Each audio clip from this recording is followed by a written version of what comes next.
Supplemental affidavit. I, Ramil L. Madriaga of legal age, Filipino and with address at care of Annex 2, BJMP Camp Bagong Diwa, Taguig City, after having been duly sworn in accordance with law, do hereby state: 1. I am currently a detainee at Camp Bagong Diwa, Taguig City, for charges of kidnapping, criminal case number RMNL-22-05157-CR, and R-MNL-22-05158, pending before the Regional Trial Court, Branch 21, RTC Manila. 2. On November 29, 2025, I executed an affidavit which was subscribed and sworn to before Attorney Cynthia Biñas Pentonal on the same day. In my affidavit, I narrated my involvement with then President Rodrigo Roa Duterte, PRRD, his daughter Sara Duterte, Sara, other members of their family, and their close associates. More specifically, I provided a personal account of the various works I did for the aforementioned individuals, including campaign and organizing activities, intelligence gathering and sabotage, and transportation of large sums of money under the direct instructions of either PRD or SARA. 3. With my consent, my affidavit was submitted and referred to the Office of the Ombudsman through a letter dated December 15, 2025. 4. After I executed my affidavit, I learned that Sarah denied any affiliation with me and that she has no personal or professional relationship with me. She added that she has never given me any instruction of any kind. 5. I received through my counsel a copy of complaint dated March 4, 2026, filed by Sarah or BP Sarah herself before the Office of the City Prosecutor, Taguig City, for perjury. In her complaint, BP Sara reiterated that she has no personal or professional relationship with me. In fact, prior to the dissemination of the Madriaga affidavit, BP Sara had no recollection of knowing, meeting, or interacting with me. 6. However, her denial of any affiliation with me is absolutely false. She lied under oath in her perjury complaint against me. Hence, I decided to execute a supplemental affidavit providing further details on the narration I made in my previous affidavit with additional accounts of other orders, tasks, or works given to me by either PRD or SARA or BP SARA. Engagement activities with President Rodrigo Roa Duterte. 7. Prior to the 2016 national elections campaign, I was working for then Congressman Roylo Goles as one of his political officers specializing in intelligence gathering and sabotage operations. Congressman Goles decided to support the candidacy of PRRD. Hence, he introduced me and endorsed my services to PRRD during their meeting at the latter's residence in Taal Street, Bangkal, Davao City, around the 2015 or early 2016. He mentioned to PRRD that I was previously under detention and that I later survived death row. Congressman Goles also added that I am his #1 asset in the National Security Council during his time as National Security Advisor. 9. When PRRD was elected president, Cong Goles' brother, Ferdinand Goles, was appointed as a member of the Board of Directors or the Basis Conversion and Development Authority, BCDA. On the other hand, PRRD directed me to serve as a counterintelligence agent for the National Security Council. 10. However, I was never under the employ of the Office of the President or any government agency. Instead, I was directly employed by PRRD. I received my salary from a certain Canlas, a PNP officer, previously from Davao, at the start of every month in the amount of 100,000 pesos to 150,000 pesos in cash. 11. As part of my duties, PRRD specifically instructed me to monitor, operate, and sabotage former Senator Trillanes. However, PRD was apprehensive in ordering the assassination of Senator Trillanes because of the latter's support and contact in the armed forces of the Philippines. 12. Sometime in 2018, PRD asked Sara, BP Sara, to go to his home in Taal Street, Bangkal, Davao City, to discuss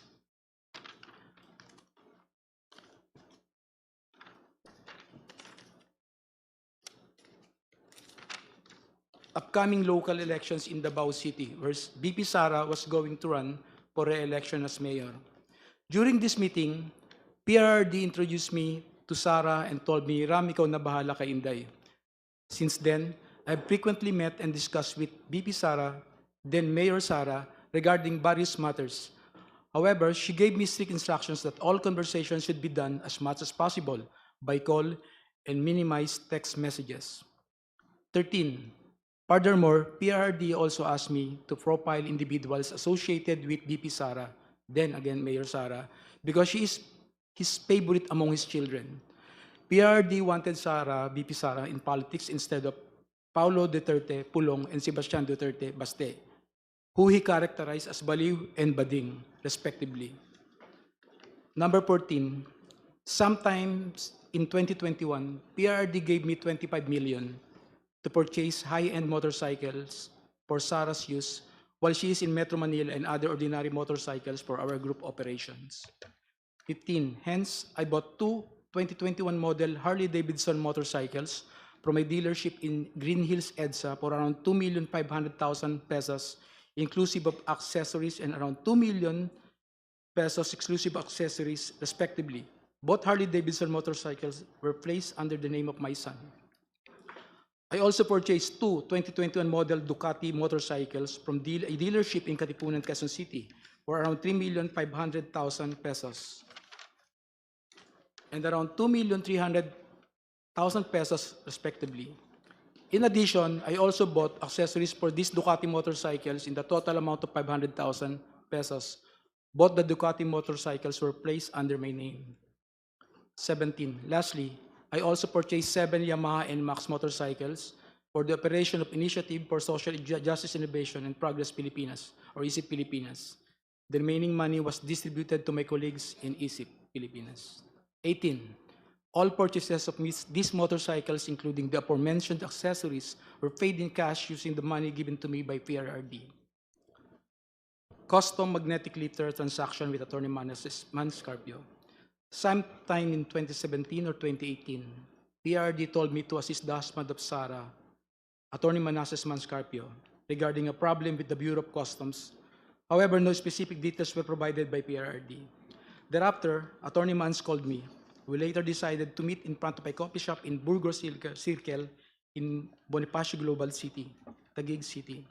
During our conversation, he asked me to assist in facilitating the release of what he called construction equipment, which was plugged and confiscated by the Bureau of Customs. Attorney Mans gave me a contact person, a female lawyer, to coordinate with it regarding the BOC problem. After 2 days, I went to the BOC to meet the female lawyer to discuss the release of construction equipment. This time, I learned that the construction equipment was actually magnetic lifters. The same were confiscated because it contained a large amount of shabu. However, the female lawyer informed me that it was difficult to release the same because it was a hot item. 22. I reported this to Attorney Mans and we meet again in the same spot in BGC, Taguig City. This was the last time we met regarding the issue. Later, I learned that the content of the magnetic lifters is at least 500 kilograms of shabu worth 4.3 billion pesos were mysteriously missing. Dummy accounts and bank transactions of PRD. Despite only earning 100,000 pesos or to 150,000 pesos from my services to PRD, millions of pesos went through bank accounts opened for me by close associates of PRD. I admit that during PRD's term as president, I served as a dummy for the transfer of large amount of money. These transfers were made through bank accounts that were opened under my name, which include but are not limited to the following: China Bank, Legazpi Village, Makati City; China Bank, Main Makati City; China Bank near the power station at Ayala, Makati City; PNB Makati Metropolitan Avenue Branch, Makati City; an unknown bank in Pasig City, Siraymudo. If I may interrupt, Mr. Madriaga, COMSEC, kindly continue flashing on the screen the pages of the affidavit from where the resource person is reading.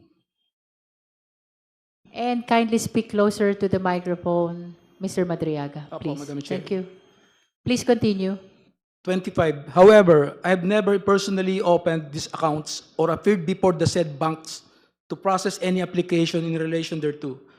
These were opened by people close to PRRD, who informed me that money will be transferred to these accounts for intelligence operation, and for laundering. I was later instructed to sign an entire checkbook where the amounts and pays are left blank.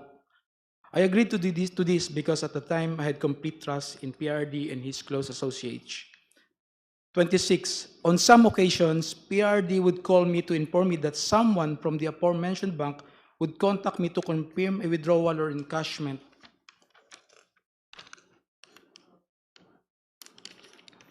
of checks. There were also instances that where PRD would instruct me to personally visit the said banks to pick up the money and bring it to Malacanang or to the designated individuals. I distinctly remember that PRD directed me on 3 separate occasions to pick up 100 million from a bank inside the mall in Lubao, Pampanga, which were all delivered to Malacanang. On another incident, I was informed by PRRD that the 2 land bank managers' check which were to be delivered to one of our safe houses in Eastwood, Quezon City, in the amounts of 84,200,000 pesos and 4,800,000 pesos, respectively, were issued under my name. Copies of the 2 land bank managers' checks are hereby attached as annexes A and A-1. 28. To prove the aforementioned allegations, I am willing to execute an affidavit, authorization, or any other document, and to perform all acts necessary for Committee on Justice of the House of Representatives or the courts to access the aforementioned bank accounts and all other bank accounts under my name. Term sharing and destabilization efforts. 29.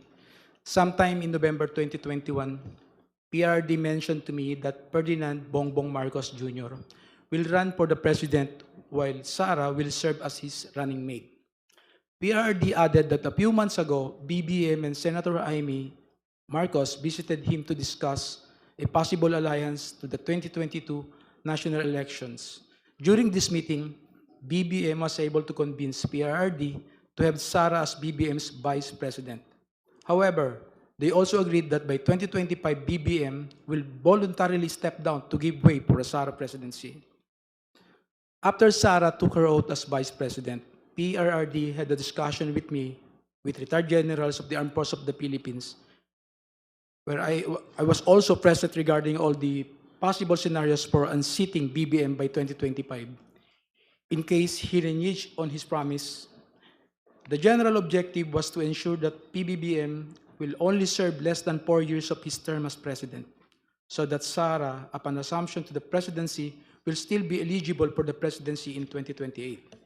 31. I remember that one of the plans considered was to sabotage BBM's administration by using some of BBM's own men, either recommended by PRD for appointment or allied with the Dutertes, to reveal supposed corruption issues that will serve as a precursor for an impeachment for complaint. 32. In the event that BBM will not voluntarily step down or hand over the presidency to Sara, extraordinary measures of overthrowing BBM will be considered, which include assassination, mass resignation of government officials, civil disobedience, and even an armed assault of Malacanang Palace. It was also considered by PRD to arrange assassination or armed hits of several government officials in order to cause massive civil unrest. The resulting civil unrest will be used as basis to organize a group of military officers to stage a coup. 33. One of my assignments was to recruit civil groups, schools, clubs, fraternities, criminal groups, and syndicates. Inday Sara is my president, ISIP, at 2022 national elections campaign. 34. In 2020, I was instructed by PRRD and Sara to help form a group to support Sara's candidacy for president in the 2022 national elections. Hence, I helped establish and register a non-profit corporation called Initiative for Social Justice Innovation and Progress, or ISIP Pilipinas, Incorporated. But to us supporters of Sara, ISIP actually stands for Inday Sara is my president. I helped establish ISIP together with some friends of BP Sara and alumni of San Sebastian College of Law, SSC Law, including Assistant Special Prosecutor Ryan Ray Kilala of the Office of the Ombudsman and his wife, Aurea Fortuna Kilala. A screenshot of one of ISIP's video conference meetings where Sarah and Attorney Ryan were present is here to attach as Annex B. A photo of Attorney Reynold Monsayac wearing an Inday Sarah is my president is here to attach as Annex B-1. 35. I got close with Attorney Ryan, who was previously a professor of Sarah and former associate dean of SSC Law. He shared with me that Sarah was not particularly good in school, was often struggling with her academics and habitually rude and violent to other students. Hence, Attorney Ryan used his influence in San Sebastian College of Law to ensure that Sarah received passing grades despite her poor academic performance. 36. Attorney Ryan and his wife became quite close to me and my family that they agreed to serve as godparents in my son's wedding. A photo of Attorney Ryan and Rhea taken during my son's wedding is here to attach as Annex C. Shortly after we organized ISIP, I was informed by PRRD that funding will be made available for the activities of ISIP through the contribution of his friends and supporters. One of those friends and supporters is Lin Wei Zhong, who was the financial officer of Parmalee Pharmaceuticals. Sometime in June or July 2021, PRD informed me that someone will call me to directly coordinate the turnover of 175 million to fund ISIP's organizing efforts, promotional and campaign activities. Thereafter, a man called me to proceed to the basement parking of Seda Hotel, Quezon City, to pick up the said amount. Thus, I hurriedly went to the place with my cousin Rosendo Madriaga. As I recall, the money was placed inside several large backpacks and bags, which were handed to me at basement of parking of Seda Hotel, Quezon City. I loaded the same to my white Toyota Land Cruiser. Lin Wei Xiong was present when I received the said amount together with two other individuals. He then asked me where will the money be used. I informed him that this will be used to fund election of Sarah, to which he replied, good, good. 40. I directly brought this money to my house for safekeeping. Thereafter, I used this money to fund the campaign activities of ISIP across the country and to establish, organize, and maintain its chapters for the purpose of promoting Sarah's presidential bid in 2022 national election. Some of these chapters include Quezon, Binangonan, Bicol, Antipolo, Quezon City, Zambales, Leyte. Photos of ISIP Pilipinas activities are here to attach as annexes D to D-7. 41. The expenses for the activities include costs for merchandise, travel, accommodations, rental fees for offices, lump sum distribution to identified leaders who in turn pledged to organize for Sarah in their respective communities, and allowances of volunteers and organizers. However, upon the request of Attorney Ryan, I personally delivered 15 million to him in his office at the Office of the Ombudsman. From time to time, PRD would talk to me to check if there is still sufficient funding for ISIP. When the initial amount funding ran out, I promptly informed him and he directed me to get another 100 million pesos from Maestrado Lim, who we call Tanda, at the Hyatt Regency in Bonifacio Global City, Taguig City. The money was placed in several bags and were handed to me by Maestrado Lim. 43. I distinctly remember Maestrado Lim because he previously mentioned during one of our meetings in Davao City that he hated Filipinos in general and Filipino businessmen in particular, stating that peste yung mga Pilipino, yung mga businessman walang kwenta.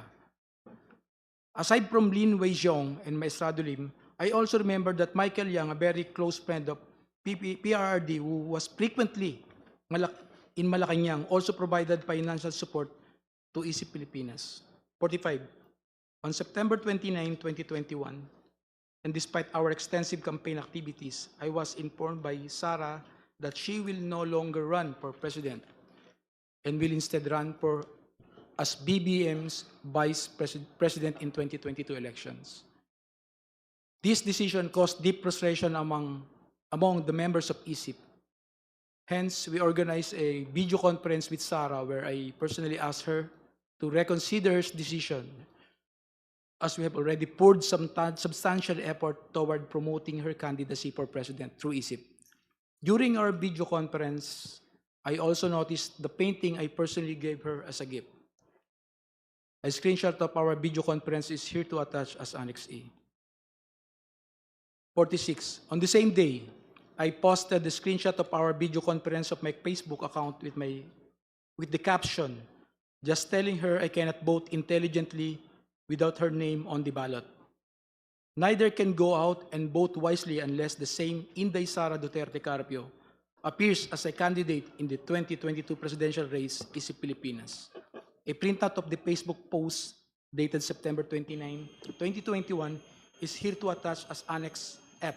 Mr. Madriaga, would you like to drink water first Yes, Your Honor, if I to may. give you some relief? This is quite a lengthy affidavit.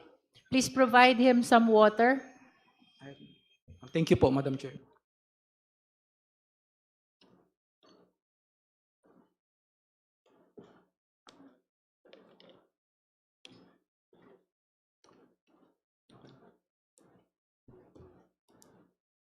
Can I proceed na, Madam Chair? Yes, you may. 46, on the same day, I posted the same screenshot of our video conference on my Facebook account with the caption, just telling her I cannot vote intelligently without her name on the ballot. Neither can go out and vote wisely unless the name Inday Sara Duterte Carpio appears as a candidate in the two presidential race, Pilipinas. A printout of the Facebook post dated September 29, 2021 is here to attach. May I know what's happening to you, Mr. Madriaga? You seem to be crying. Are you crying? I just remember one moment. Are you crying? I just, You are nearly crying. May I just put it on record that while reading these portions of the affidavit, the resource person, Ramil Madriaga, is breaking into tears. Can we go back to where you felt frustrated and you're nearly crying? Which part of your affidavit is that? Can we go back to that? number 46 po, Madam Chair. Number 46. Let's go back to number 46. Okay, you may read from 46, Mr. Madriaga. On the same day, I posted the screenshot of our video conference on my Facebook account with the caption just telling her I cannot vote intelligently without her name on the ballot. Neither can go out and vote wisely unless the name Inday Sara Duterte Carpio appears as a candidate in the 2022 presidential race.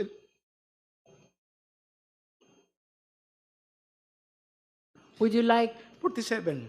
Would you like to say something about why you are crying on this part of the affidavit?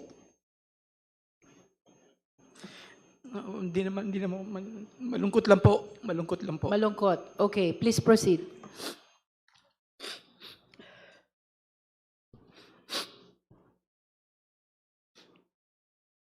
Madam Chair, can we allow the witness to please?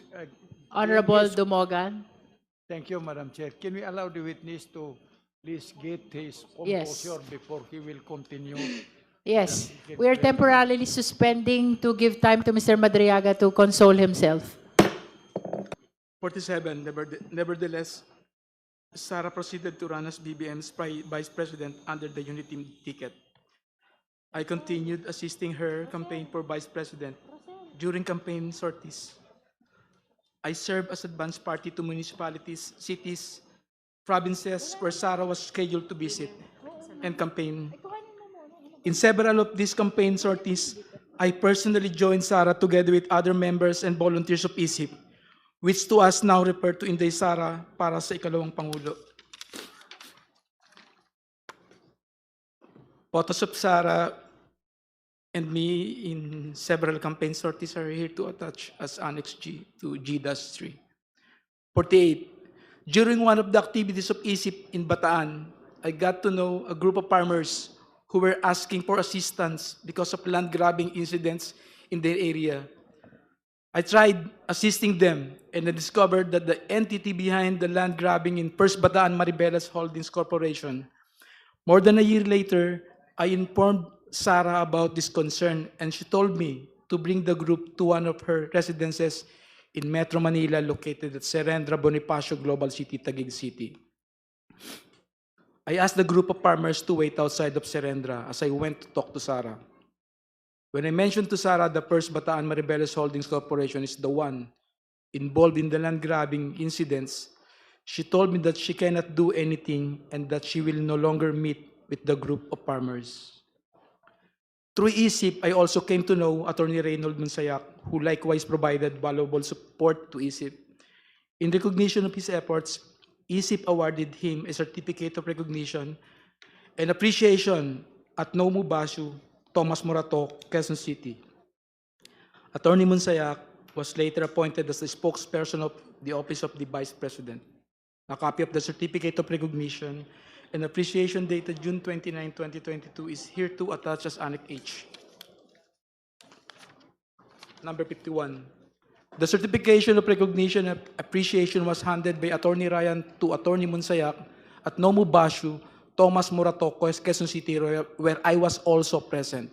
A photo of Attorney Ryan handing the certification of recognition and appreciation to Attorney Monsayak is here to attach as Annex I. Election of Sarah as Vice President and OBP confidential funds. Number 52. After the election of Sarah as Vice President, she invited me to attend her inauguration at the San Pedro Square, Davao City on June 19, 2022. A photo of Sarah and me during her inauguration in Davao City is here to attach as Annex J.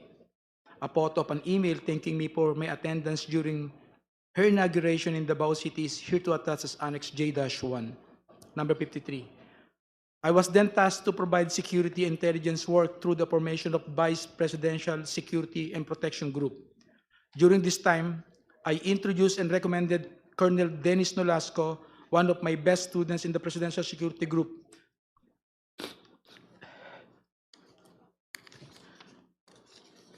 to assist this matter. Number 54. Colonel Nolasco then tapped the services of Colonel Raymond Dante Lachica to head the BPSPG. Afterwards, I worked with both Colonels Nolasco and Lachica from July 2022 to April 2023 for tactical transport services, security of Sarah and other VIPs, handing and conveying and highly confidential information, and the transportation of large amount of money to several persons as instructed by Sarah. Money deliveries under the instruction of Sarah. In the morning of December 20, 2022, Sarah called me and she said, "Sir Ram, please coordinate with Colonel Nolasco. Meron tayong deliver sa San Pablo, Laguna, sa night strip, at sa Ombudsman." Sarah added, "Bawi tayo sa kanila later." Later, I received a text message from her indicating the places of delivery, which include San Pablo, Laguna, night strip, Office of the Ombudsman, and the corresponding contact numbers. Number 56. Later that morning, Colonel Nolasco sent me a text message directing me to go to the DepEd Central Office in Pasig City, beside Ultra at around 1:30 p.m. for the transport. Transport is a shorthand for delivery or transportation of large sums of money between Colonel Nolasco and me upon the instruction of Sarah. After receiving the text message, I hurriedly prepared and went to the DepEd Central Office together with 4 other individuals, Richard Babagay, Arman Villanueva, a certain Chip, and a certain Ruel.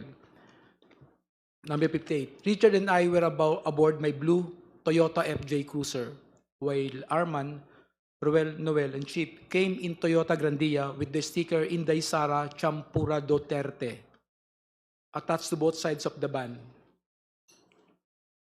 Richard was driving my blue Toyota FJ Cruiser and Chip was driving the Toyota Grandia. A photo of the Toyota Grandia with the sticker Inday Sara Champura Duterte on both sides of the van is here to attach as Annex K. A photo of my blue FJ Cruiser is here to attach as Annex K-1, number 59. As we parked my Toyota FJ Cruiser near the main entrance of DepEd, Colonel Nolasco appeared from the main entrance and approached our vehicle. I alighted to the vehicle to meet Colonel Nolasco, and we talked while we waited for the arrival of Colonel La Chica. He mentioned that they will also provide a red Mazda sedan, which will be used to deliver the money to the office of the Ombudsman. At around past 3 or 4 p.m., 2 government vehicles with red plates entered the DepEd compound, and then Colonel Nolasco told me, ayan na, ayan na. Colonel La Chica appeared with a lady who I later learned to be Special Disbursement Officer Gina Acosta. Thereafter, 4 large dark bags were unloaded from the vehicles. 3 large dark bags and 1 lighter colored and relatively smaller bag. Colonel Nolasco told me that each bag contained around 30 million pesos to 35 million pesos. The 4 bags were brought to where Colonel Nolasco and I were standing, which was near my blue Toyota FJ.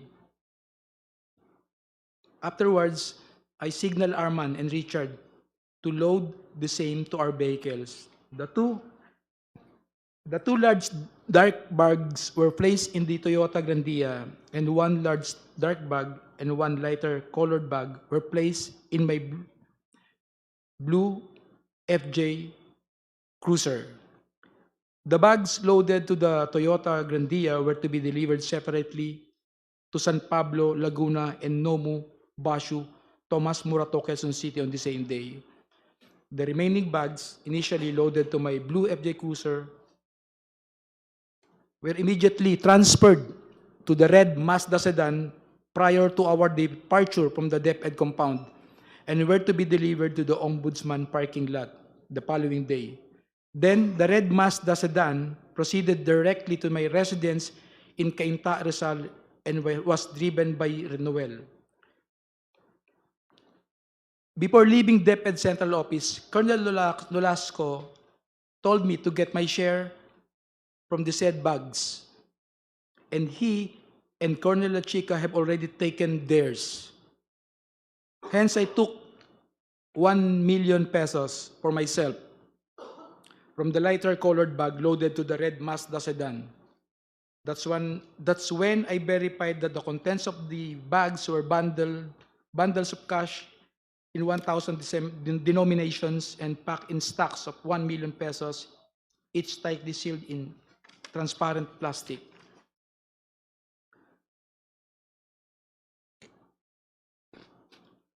We, Blue Toyota FJ Cruiser and Toyota Grandia, left DepEd Central Office past 5 p.m., heading to San Pablo, Laguna. As we approached Laguna, I called the contact number provided by Sarah, informing the designated recipient that we are on our way.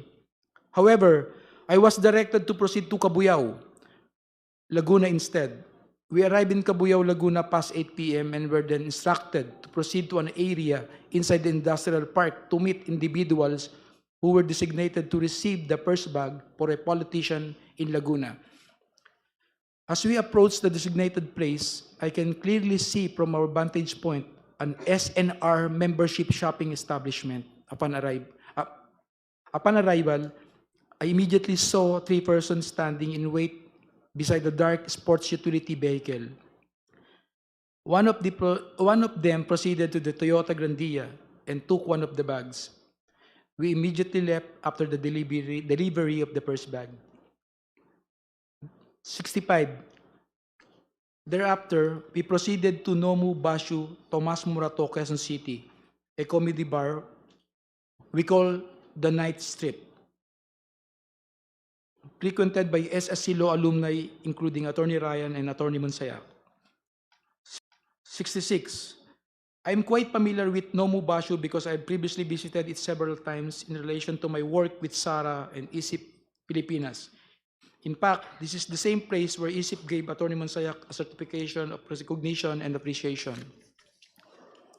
We arrived at Nomu Basho around 12 midnight. I went inside the establishment with Arman, who was carrying the second bag. I immediately saw Attorney Monsayak, who was at the same time, at the time, in the middle of the place together with a woman and several men.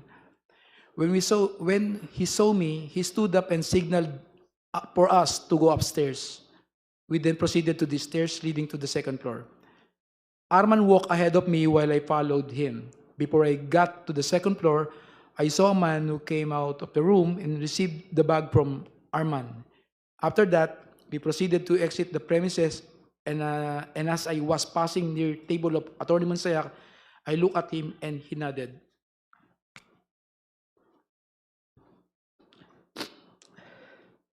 And we completed the delivery to Nomu Basho.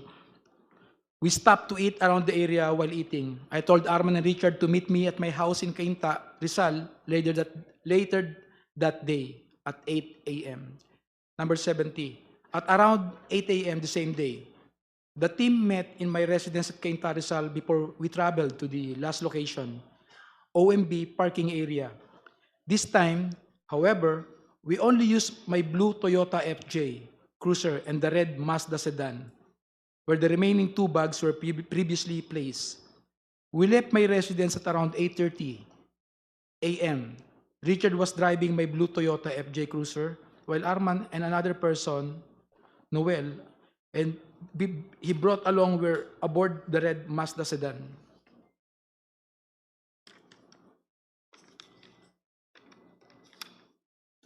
'71. When we arrived, the guard gave a signal directing us to park in a specific area in the Ombudsman parking lot. We proceeded to the specific area and parked red Mazda sedan, where the remaining two bags of money were placed. We left the keys on top of the left front of the wheel, which is our usual practice when delivering large amounts of money. 72. Previously and upon direct instructions of PRD, Sarah, I've also delivered money to Ombudsman Samuel Martires or Tony Ryan, which I usually place inside an open trunk of a designated car. Number 73. After completing the last delivery, we left the Ombudsman compound aboard my blue Toyota FJ Cruiser. A few years later, I read from several media reports that 125 million OBP confidential funds in 2022 were reportedly utilized in just 11 days. This is wrong because I personally disposed the money in less than 24 hours. Sarah attempt to visit me at Annex 2 BJMP Camp Bagong Diwa.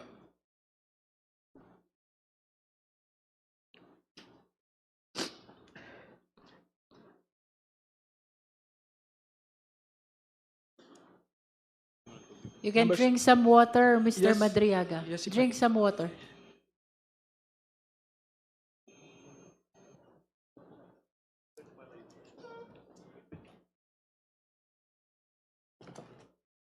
Thank you po, sir.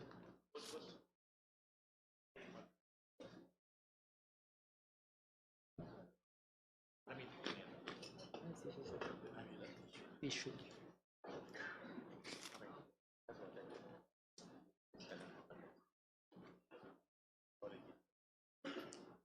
May I proceed, Madam Chair po? Feel free to start whenever you want.